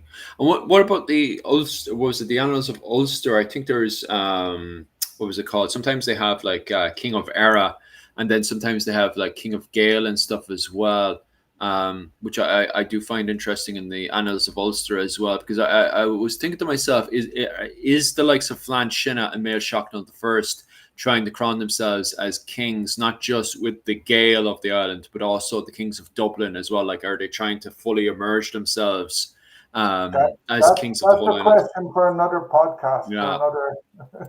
Yeah. Especially when we have so much more rapping to do. God, I can't even remember what topic I want to plan for next week because we have so much going on. But regardless, I'll have an old chat with the men and we'll decide what we'll have a conversation about next week. But we'll definitely be here next week on the 22nd. So Wednesday, 22nd, which is late enough for you guys over in Ireland. So hopefully you guys will stay up all night with us again in the middle of the week. But other than that, guys, thanks very much. And also on top of that as well, guys, if you want to support the channel, head over to my Patreon, which you can just click on the link below. Michal, how can everyone support you there? Again, just consider becoming a member. Check out the Clans&Dynasties website. That's got a load of links on it. But just come along and say hello on a live, and that'll help the channel load. Nice. And Dr. Owen O'Neill, how can people support your work and research? Yeah, if you come on to First Fast, I have buy me a coffee there. You can, on any video, you have a link. Turn up on this live, or most Tuesday nights I'm doing a live Irish history questions. Watch the long videos as well. Nice. Comment them, just say hi. Other than that, guys, thank you so much, and we'll see you again next week. Slán go á. Oh my God, just butchered my Irish. Slán go fóill. See you when I see you.